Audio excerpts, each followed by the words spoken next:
often what we do see with the Weaver picks gods is they might have a good lane, but if they don't like snowball for kills, later on you just don't have the impact of a Morphling. I guess the good news for Newbie though is they do OD, they have Void, and even the Kunkka, pretty strong scaling support. So it's not like they're entirely relying on this Weaver to carry the game by himself.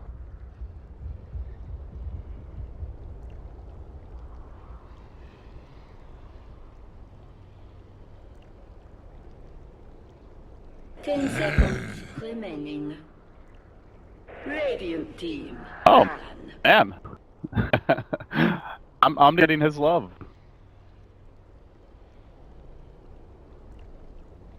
And you don't really want to be getting a defusal on Morphling. 10 seconds remaining. 5 seconds remaining. And the thing is, I think they could be super B with their supports, because OD, Void, Weaver are very self-sufficient. All three of them difficult to gank, have good laning presence, and Newbie now moving to their last. They are going to ban out the Razor, probably the best remaining hero to match up against an OD mid. So they are expecting that S4 offlane bat, as you suggested, and trying to limit the options to deal with this OD. Yeah, and I guess the nice thing about the Morphling is that you can run him mid if you really want, or you can play him in the safe lane. And ooh, there's a Lion pick. I guess to help good against the replicate. Yeah, good against the Morphling himself as well, with the Hex if you can get it off, and gives you some damage to pump into the Chrono. So I like the Lion pick here. Chuan's spirit will live on in this Newbie team, even as it's gone. The roar. Yeah. Man, there's some great photos Chuan of lion. Chuan from back in the day where he looked like a roaring lion in the boots at TI. I thought you were talking about the Photoshop, the Photoshop one with his face on the lion or the there's some Enchantress. quality memes as well. We memes here beyond the summit.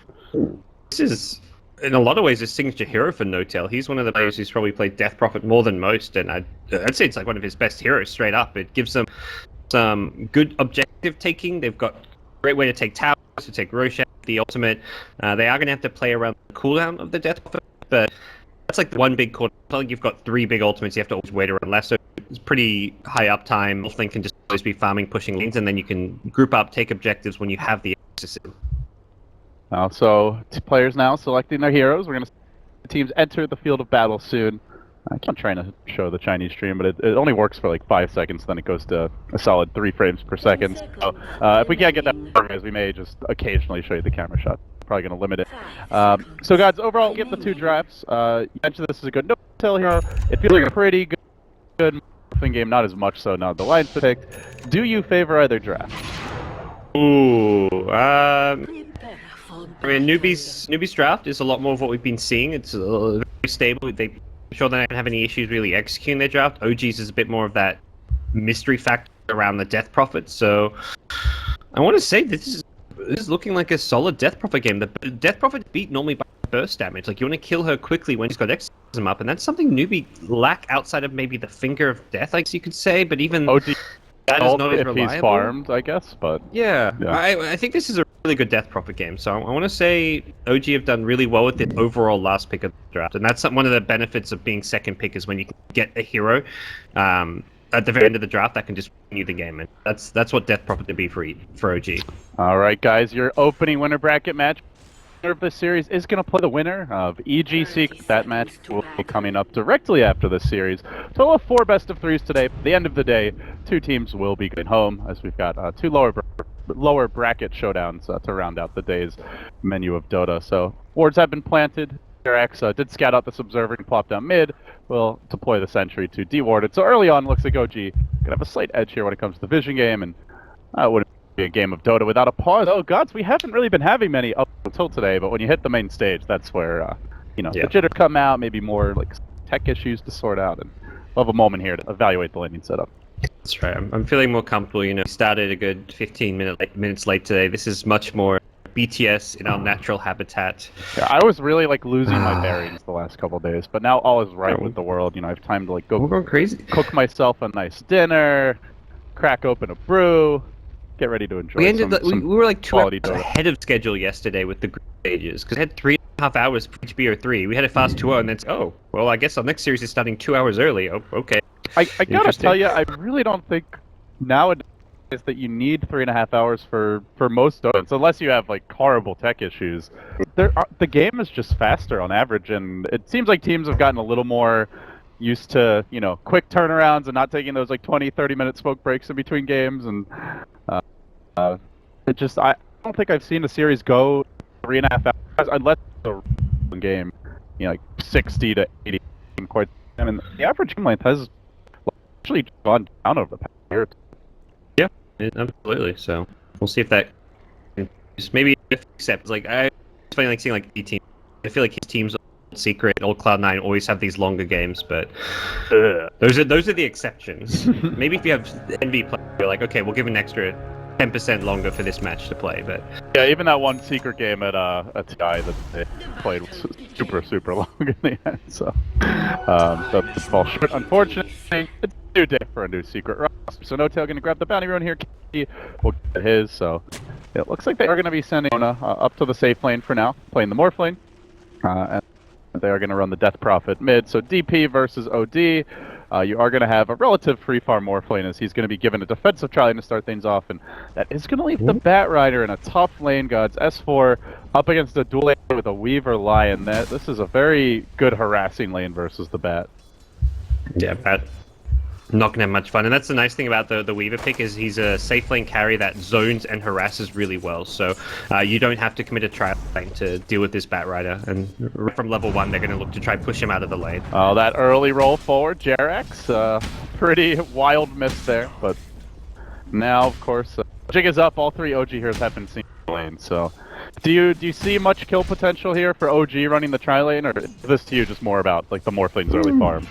Secure the Morphling farm. You're not. Void has Time Walk. Kunkka has very high base armor.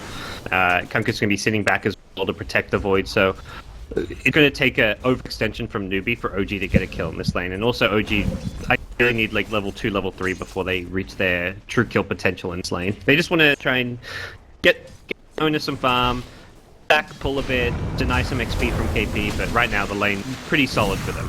Wow, they do roll up the KP, and it's the level 1 Time Walk, so pretty long cooldown here. Needs to be a little more careful while he waits for the cooldown to come back, but in the meantime, OG are going to swing around for a second maneuver, and now KP needs to back away, trying to help this out. Doesn't look like it's going to happen. The boulders roll through, but nothing else to cancel the TP. Just calmly getting back to the tower, and he is getting the experience in the lane, so Newbie, all things considered, have to be pretty happy with this. Yeah. Hey, that looks like it looks like, oh, KP, you shouldn't have stayed there for long, but he trades 50 gold for the TP scroll to like get a bit of extra XP and maybe even a last hit out of playing that aggressive. So did have to salve as well, actually a good trade. but is still getting a lot of experience. Oh, yeah. And it's mana, like OG suddenly used up a decent chunk of their mana. That was the second stun from Fly. Jerax, he doesn't have to clarity just yet, but Fly's being forced to use one of his clarities, so just doing anything to disrupt and keep the supports busy. Often your job as an offlaner. So it's a very kind of plotting start to the game here. We are going to see Faith move towards mid, and well, maybe going to try for No-Tail. He does have the Torrent, but No-Tail with the uphill vision, courtesy of this Observer Ward, he sees all, and Faith is not going to be able to easily catch him out. Though you do have that Astral setup, so he's got to be careful.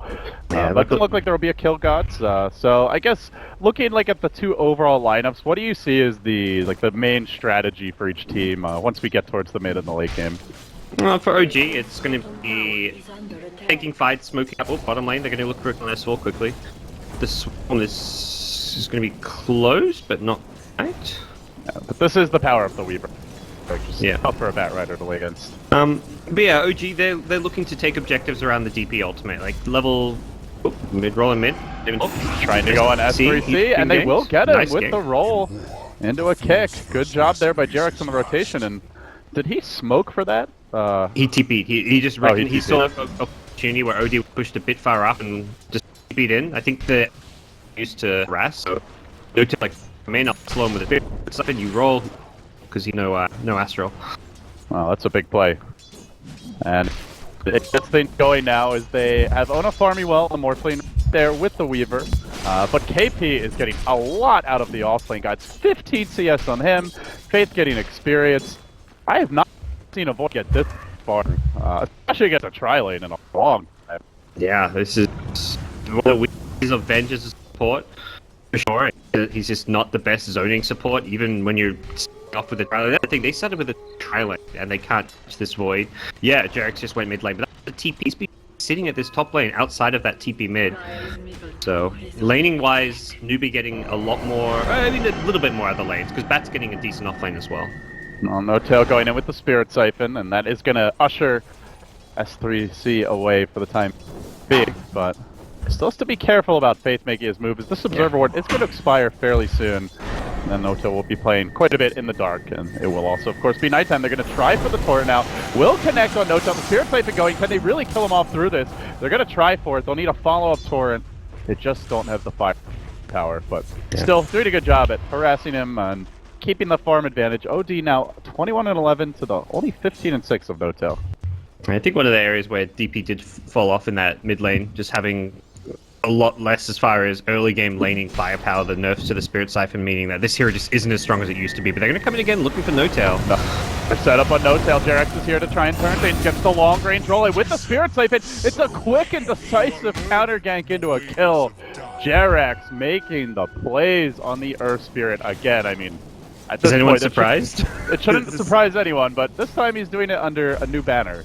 As he has assumed the green, not the blue. Normally you'll see like the Earth Spirit being the one playing around the mid lane with the setup, but it's No-Tail just baiting them in. He's like, okay, they're going to go on me. I see them coming with this Observer Ward, and he's just ready. He knows Jarex is behind him, ready to turn it around. And when that Astral's on cooldown, No-Tail and Jarex just have a lot of kill potential on this OD, and that's twice now SCC kind of fell for the same trick, thinking he can kill No-Tail, but Jarex was just there waiting. Did see KP opt for a Reign of Hell? Are we expecting Vanguard this game? Is he considering a Battle Fury or Lincoln's Rush? Maybe that Shadow build from TI? I have no clue. This is not what I'd expect offlane Void. Normally you see like the Vlad's Blink or just get some treads or something. The Ring of Health is unusual choice for sure. Battle Fury, I'd say almost certainly not going to be the item. It's whether it's Lincoln's or a Vanguard, I guess. But being in the offlane, I'd say more likely just a Vanguard. Yeah, I mean, they do have... that Shadow build is amazing, but generally when he would go for it, he had free farm. As they make another move on the mid lane, Jarex rolling into the Boulder Smash. Does manage to hit S3C with that second spell, and now turning onto No-Tail. They get the rotation from Kaka. Can they kill up this Death Prophet? Is level 6 already very tanky. The Banish actually going to help keep him alive. I don't know if they had the firepower to bring him down. The whole complement of nukes gets used. Torrent coming through, will connect on fly, but do they... the follow-up damage, they need a little bit more. It's just giving him one regular auto attack. Even U9 joining the fray. He has another Sakuji available. Jarex trying to roll out. Doesn't get very far though as he's banished mid-roll and sent packing, almost certainly going down. So U9 snags a double, but this does leave S4 happily hitting creeps in the bottom lane. Yeah, S4's looking really happy. I mean, we talk about how well the Void's doing. This bat has even more CS than the Void. Equals bottle, except gold. S4 is just doing fantastic here as far as well. He's getting out of the lane, and this is meant to be against a Weaver who can zone him instantly. Has the Blightstone, has points in Swarm, but S4 having a very good start. A dangerous play to give a good start to. Yeah, and he is they're really their only reliable mid-game initiation. Past a certain point, it's tough to start the fights with the Earth Spirits, so they will be counting on that timely Blink Dagger, which he's well on track for now. Still it looks like the answer to the KP mysteries, he's going to go for a casual hood, by the way. Okay. It's a lot. It's mostly magic damage, so why not? It's a huge amount of damage block as far as having being able to activate it, and also just the lowering the amount of damage you're taking as well. Yeah, speaking of KP, he does have Chrono here, but nobody looking like they have any interest in coming to this lane, and he gets quite nervous as daytime will now begin, but has already made his way back to the tower. Yeah, I mean, the only other thing is, I guess it could be a Vlad's and then you build something else with the Reign of Health. We'll have to see. But it's a lot of regen for now. It seems like KP really wants to be able to stay in this lane. Yeah, he's even got the Poor Man's Shield and Quelling Blade, which suggests he just wants to play a farming style in the off lane, be able to soak up the harass while farming a lot. You can even jungle quite well with this build, so he's in strong shape to not get taken down by a gank. Are you jinxing him here? Jarex wants to probably, go. That's normally what happens here. There's the roll forward, he gets off the silence, perfect chain stun with the waveform, and the caster's curse continues to flex its muscles. Yeah, they had the observer ward for vision, so they could see him from that T1 tower ward farming up that camp. And Jarex, of course, being the Earth Spirit he is, hits the silence while he's rolling, and easy kill. Oh, no tail. Just going to work with the Spirit Siphon. Has another one available and lets it go, forcing S3C to disengage and head all the way back to the well. But no tail, just having a grand old time in this mid lane. He is a bit down on CS, but having those 2 assists and considering the amount of pressure he was under, he's gotten his levels. And he's built very defensively, grabbing the infused range drops and completing the magic wand here. So just very difficult here to bring down with the Spirit Siphon. Well, they're smoking around this mid lane. They want to perhaps try and find Faith or the returning OD. Meanwhile, bottom also move onto S4. They do see that Bat Rider. Can't do quite enough damage to bring him down, but they're going to zone him back, as you mentioned. Jerax sweeping around from the side, but look who's here to break that smoke. It's KP. Doesn't have vision, unfortunately.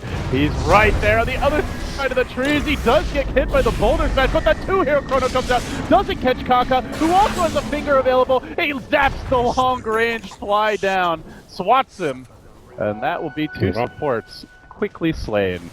That's one of those plays which would just look so much better from like dire vision or vision, because KP suddenly, whoa, I just rolled on fog, and they're like, wait, why did my roll up? Why didn't it be OD? He doesn't realize they're next to each other. They're just like touching hands basically through the trees, and suddenly you've rolled onto the wrong target, set up a 2-man chrono.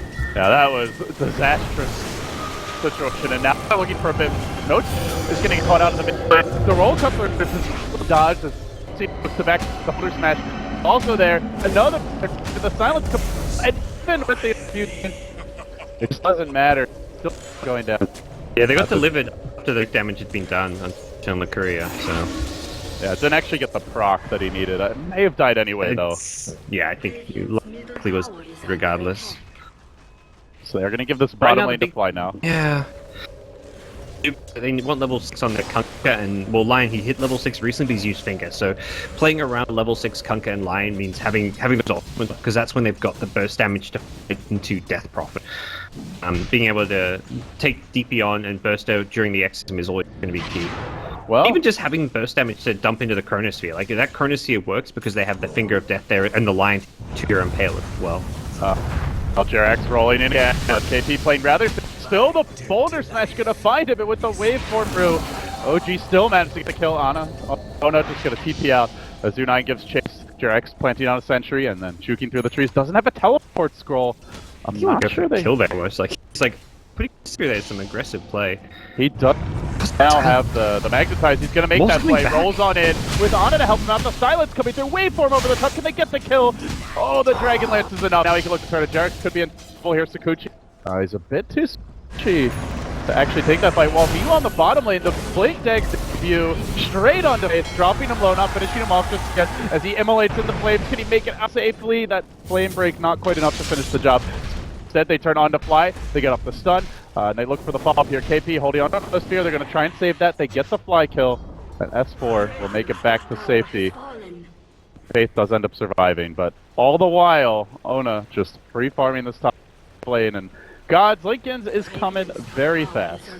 Oh yeah, it's been a really just easy free farm lane for him because of the supports up. Yeah, the Void's getting farmed, but nobody was Void actually stopping more from getting CS himself. So Ona's in a great position, gets the tower gold as well.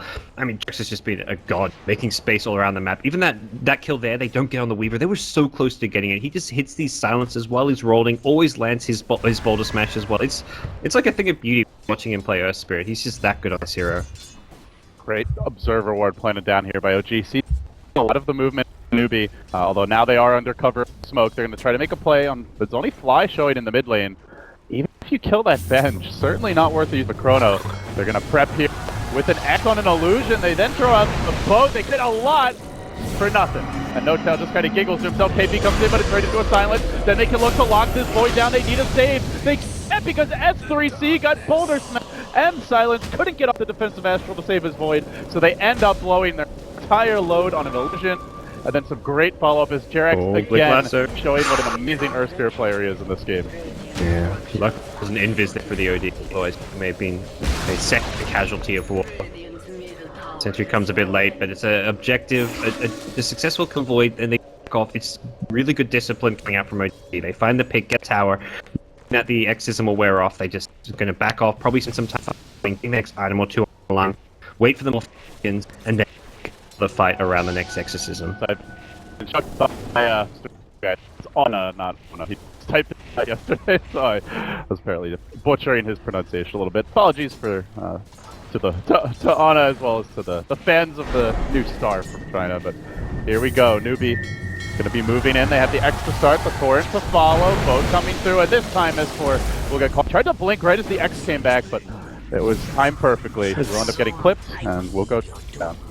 Yeah, very hard to time that blink out from the X. You don't know when he's pulling you back in, and you can almost preemptively use it a bit. See a smoke, KP runs into Jerex here. Yeah, he does have that hood, so he's very tanky, and also Chrono available, but can they bring him down? They're going to try a 3-hero Chrono setup. Boy, they would love that boat right now. A turret is all they get. It is on 2 out of 3, though. Jerex going to drop quickly after Dotail falls, and then the hammer plunges down. Make it a 3 here and 4 around the map as Newbie showcase their team fight prowess. Yeah, that's the first time there's been a slip up on the OG camp. Mostly in terms of coordination there. Neither Death Prophet nor the Earth Spirit used their silence on the Void there. It looked like both were expecting the other to use. They knew there was no time walk up, and I think that's partly why Jerex wanted to hold his silence. He's like, why do I need a silence? He's not going to time walk, but he will chrono you. And both Death and Earth Spirit have these really good long duration silences, but you've got to use them there. They get the last off onto Kaka, but the Astral comes through to try and keep him away. He's been dragged very far back, well behind the tower. Stuns Dotail on the way out. While the chase continues, Jerex looking for those cleanup kills. They have lost the Lion. Do they lose more? Boulder Smash cooling down quite soon, and he might be able to catch Faith here. Faith with the X ready to go. The Smash comes out. The follow-up likely going to be there from S4, committing the first, I believe, Magnetize of the game, as Faith deploys that defensive Coco Rum and tries to make it the hell away. It looks like he will end up escaping successfully. The power of that 1-minute cooldown boat. What a spell. Yeah. That's just Kunkka in a nutshell. This hero is so tanky. One of the big reasons he's very popular. Even without the Coco's Rum, he's sitting on like probably a couple hundred HP surviving there, so. What a great sequence of events for Newbie. They do have this complete free for Morphling gods, but they have clawed their way back into this game, taking that tower mid. Very successful team fight bottom, and getting some farm time. Like, moving into mid, do you feel like they've done enough to address OG's free farm Morphling, or is he going to spiral out of control here? It's going to come down to the team fights. Like, he's in a position to spiral out of control, but at the same time, Newbie have tools to deal with a Morphling. I can't protect any more Lincoln Sphere, but you've got OD, you've got the Void, so if you can come in a Chronosphere, have the OD wheeling away, tell OD get up to that hurricane height, suddenly you're looking at Morphling answers, but more than anything comes down to execution. Morphling, as fun as he is, should take control of this game, but Newbie have to kind of outplay him if they want to deal with him. As they make their move, and stepping up on Kaka, but unable for a swap off. Perhaps the best to try to make it go, as he was waiting in reserve. Pushing in the top lane. Looks like a Link of his own will be the choice. He's grabbed the person. So he is the most farm team, and I guess the one worry for Newbie is that S3C, who ideally is your big hitter later on in the game, is not farming particularly well. No, he's not doing great by any means. Like, you compare him to Morphling, he is well down. Yeah, and we're talking about him being the kind of the pseudo Morphling counter, but he's going to struggle to fill that niche if he's not got much in the way of farm. KP's trying to transition to a core as well. After the hood, it looks like he's going to go back for a Midas now, so looking to catch up on farm with some of his counterparts. The Bat Rider well ahead of him. He's just not had a great time past the laning stage, which went well. Oh, that nice X mid. Oh, Jerex is a sad panda right now. Just gets hammered on by the OD. Kaka with the follow-up stun, and even J-God is no match for one little button by the good old Kunkka. It was a good effort, but in the end he will fall, and wasn't really near a big item, so it doesn't particularly hurt OG, but a good off. And I do want to take a moment here, guys, just to talk about the warding game. Both teams with some pretty good deep wards, especially OG. I think one of the reasons why they were so confident that earlier fight where they got 3-hero Chrono was they had 2 observer wards, like, kind of tracking the movement towards this bottom lane in the jungle, but Newbie were smoked there, so perhaps those wards giving them a bit too much confidence. Oh. We'll see whether or not they can use that vision to get them some pickoffs here. They may look to poke and take some objectives again. No Tail's ultimate is coming back up in 2 seconds time, so this is really generally going to be kind of the go call. Okay, we've got Exism, let's go fight. Let's go take an objective, take Roshan, or even just smoke up and try and engage into Newbie. Yeah, if they do it from this side of the map, though, they are going to get scouted out as the KP might is now complete. So Newbie looking to transition a bit further into late game if they can. Looks like Aether Lenses will be en route now for Fly as well as for Faith on their respective support heroes. And at the same time, Kaka, he does grab the blink. So a pretty slow pace game, all things considered. Only 17 kills at 19 minutes. And most of those, it feels like, coming relatively early in the game, and things may just settle down into more of like a farm war. And I guess to the extent it does, my question would be, who do you give the edge to? I mean, you turn to these slower paced farming games, I always look at the team on the dire side. They've got the Roche advantage, they've got heroes that take Roche well, they've got a beastly late game carry and Morphling, so I think big picture wise, actually have a strategic advantage going late game. But Newbie, if they can hit the big Chronospheres, pick people off with Lion, they'll have value to take the late game as well. Just going to be a disadvantage. Oh, cock! And now you see me, now you don't even away, but then it's right back into OG getting arms of barrage spells. Is okay. There to greet him, and down he goes, but he tanks the gank. Yeah, better him than Weaver was really nearby. Didn't have a Linker, didn't really have a good escape plan if he gets caught up there. I guess Bat doesn't have them yet, so they maybe would have struggled to get killed because of their detection. And need G to jump now. The 4-staff probably. You wouldn't have the 4-staff to just make sure he can escape some games if he's holding on to gem, but I think it's being the one to control the tempo of the game and control Roshan and better map vision. Having a gem is a key part of this game for their lineup. Well, OG plunged deep into enemy territory, searching for a pickoff here, but the one man not with them is, of course, Mr. Ana, who does have the replicate with the team, so he can rejoin them at a moment's notice. Did a bit of scouting with that, and oh my god, that's a 21-minute E-Blade. This is gonna hurt. Now, if you definitely want to fight. The hook's gonna pay off for this, I guess.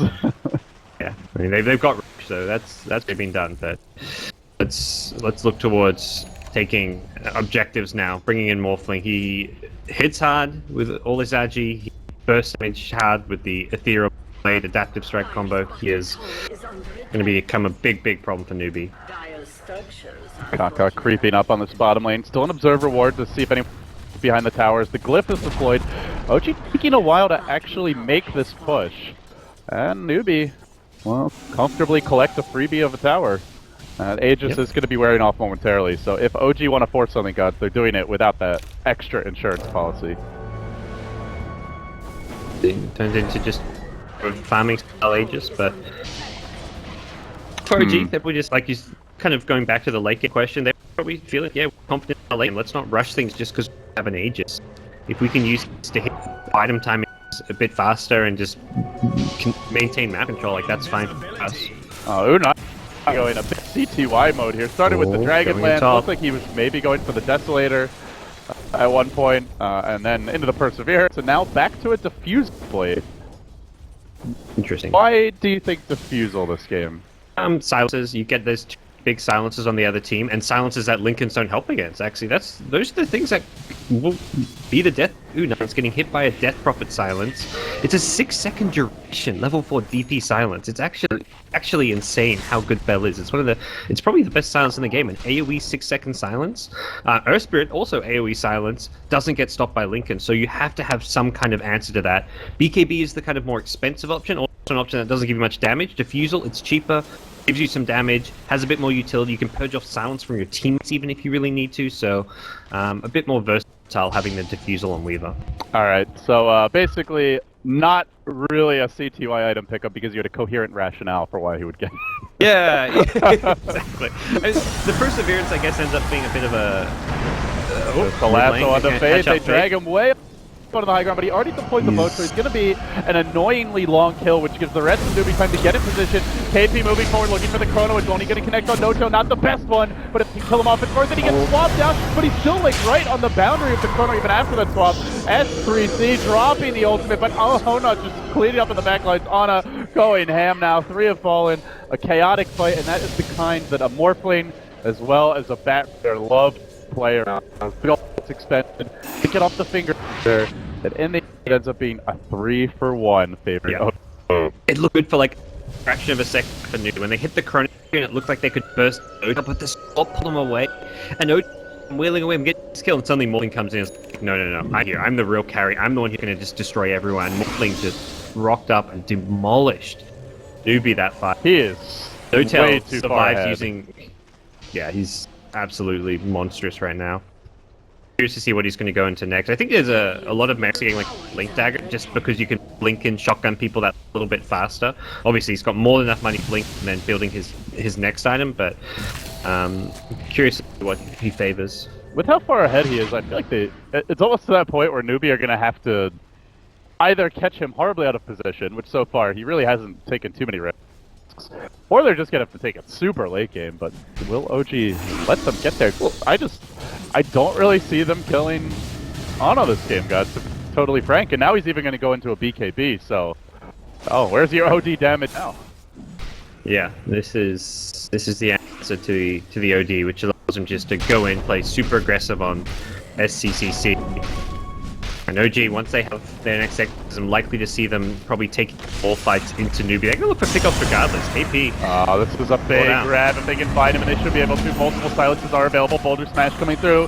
And done. A nice grab. Again, OG finding pickoffs. S4 and Jarek. They have been on point this game, guys. Not like the most explosive performance from S4, but every pickoff they found has transitioned into a tower or one team fight, or in this case, into a... Yeah. They learned their lesson from last time there too. This time they stack their silences, but they make sure they use them. Last time it was like, no one wanted to use their silence because they didn't want to stack them, and it ended up Void getting a Chronosphere. I'm sure they get the kill. I mean, that's the thing for Void, not the Weaver. He needs an answer to silences. He needs a Diffusal Manta style himself. He needs some way to get out. May just go for the Blink Dagger first because he feels he needs that initiation factor, but silences are a huge issue for Newbie right now. Okay, so now Morphling has BKB. I'm going to call that 1 life because they just do not have that much physical damage. He's got Aegis, that's 2 lives. You've got the swap out, basically likely to be a 3rd extra life in these team fights, even if he does get chronoed. How the hell are they going to deal with this fella? You don't. You avoid him. You take fights elsewhere on the map. You split push. You use your smokes perhaps to find pickoffs, but if OG group is 5, you cannot deal with the Morphling. Perhaps you can fight into them by just jumping the Death Prophet and trying to burst her, but that's unreliable because there's a Venge sitting behind. Fly's going to be ready to swap out whoever gets initiated on every single time. See Kaka just farming up, has not really been able to progress in terms of items at all, and the same for Faith. You know, sometimes we saw like Lanham, especially at TI, where he'd have like that attacker level farm and be able to take over the game for the armlet and multiple items, but all he's got is an Aether Lens. These Newbie supports, they're very poor gods, and it gets to Morphling, who's basically at Godzilla status. That just feels a lot. Yeah. You can try to avoid him, but it'd be tough when he's full. Absolutely. It feels like this game for Newbie to turn things around, it's going to come from a massive OD. Like, you need BKB, X, Blink Dagger, and, well, he's working on one of those 3 items, and he's not even quite there, so it's a long, slow climb for him to catch up in this game, and you can't just expect to farm lanes. Morphling's just going to bind you and bully you. That was pretty close, and would have been interesting to see if they had any capability of at least bursting the Aegis down, but Ana able to just calmly replicate himself away to safety, and now you see me, now you don't, all the way to the bottom lane and straight into a push. To complement this, Jarek has picked up a blink and deploys that Deep Observer ward, though I believe he showed his pretty little head here for just a second as the fates come out. But a free tower for Ana, great sieging candidate, the Morphling with this much farm, and with the Death Prophet still in line, do they consider high ground for each gods? It seems OG, they're gonna go for it. Yeah, this is kind of the timing where you've got Aegis, Death Prophet ultimate, and you force Newbie to come and hit you. You've got Venge just sitting behind, ready to swap out No Tail if he gets jumped.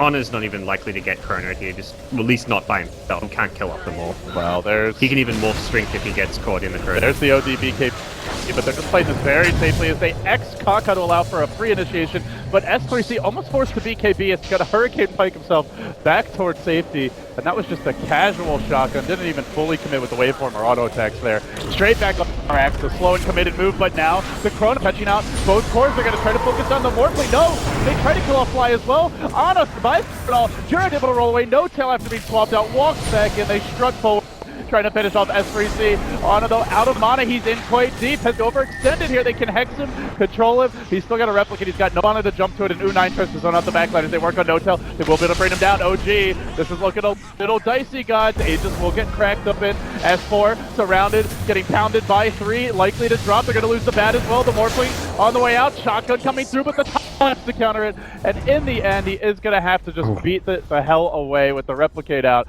Taka trying to run down Jarex. Can't quite do it, but they crack the Aegis. They get 3 kills, 4 including the Aegis, and, well, they lose 1 rack so far.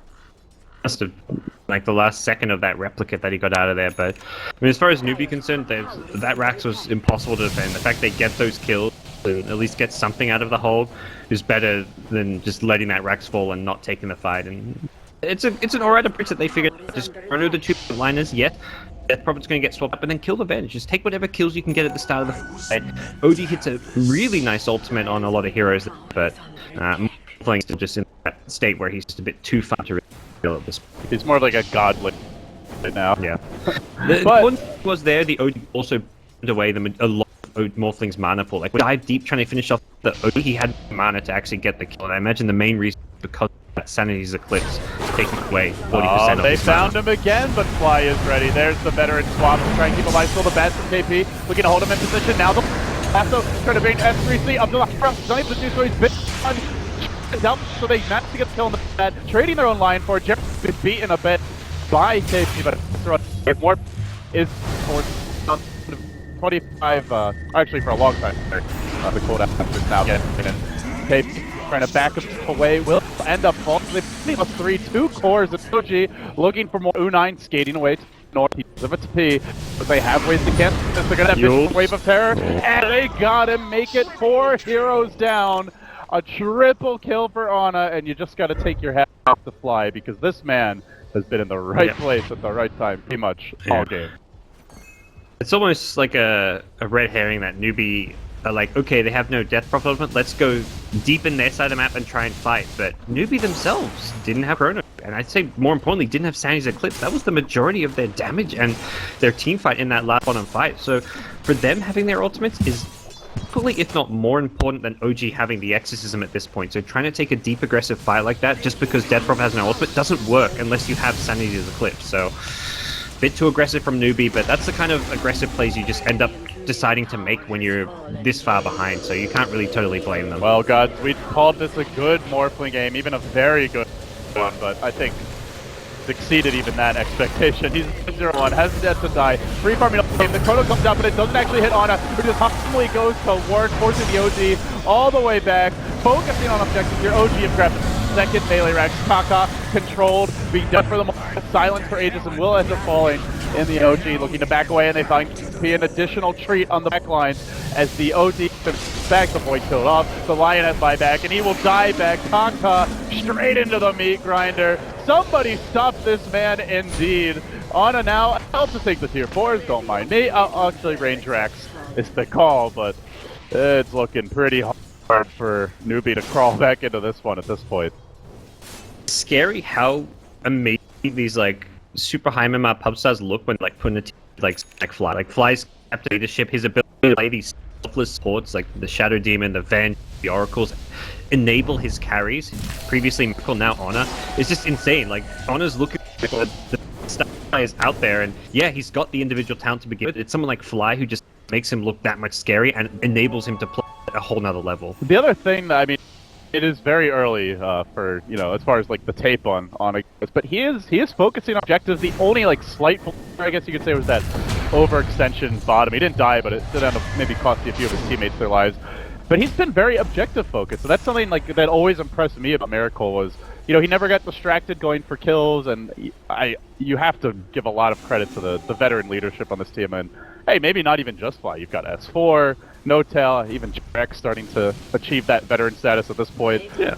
These are some really calm voices in the locker room to keep your head on straight. If you're watching this game and someone told you this is Miracle using a different account he's playing, you'd tell me this is just Miracle playing right now. This is like no different to the level of play that we saw out of Miracle and OG. This has been very dominant from OG, great team play, and I think the other remains with this new OG roster is they're very good and disciplined when pushing high ground. The way they siege bottom high ground, they let there's no need for Newbie to engage and defend the racks. Yeah, Newbie to finally find a way to take a fight, but they've already lost the racks. They couldn't defend against the Exorcism. OG perhaps the best like high ground sieging team in the game. Like they're just that good and disciplined when it comes to pushing high ground. They also draft around it. They always have like a Death Prophet or a Jug. This game a Morphling as well. These heroes that can actually put and siege high ground effectively. Oh, Jerax. So confident about the positioning here is we never really mentioned it, did show it briefly, but S4 grabbed a gem and they've been able to maintain some good vision, even planted that observer ward down on the high ground. So they've seen all 5 of Newbie make this maneuver. They even saw the smoke go off and they're going to set a trap. It looks like S4 prepping to break this, has a BKB at the ready. This looks real ugly for Newbie, but they do at least see one hero with the scan. It's near the Roshan pit. Roshan could have respawned by now, and then Kaka has a misfortune to try to start the fight. He blinks in, he gets shredded. KP dropping the Cronin already. The ultimate has gone up, and they're going to get to work here. No Tail quickly swapped out. Once again, holding the serve for his team, and OG slaughter Newbie where they stand. The vision game, perhaps the 6th man here for OG as they cruise to a wild advantage in this best of 3. And talk back, will they have the answers to Morphling as farmed as he will when he gets out of control? It takes some perfect, amazing team fights to deal with a Morphling at that point, and well, Newbie just couldn't do it. Like you say, the vision game at the end just gave OG an advantage. The way it played around Roshan being on the dire side,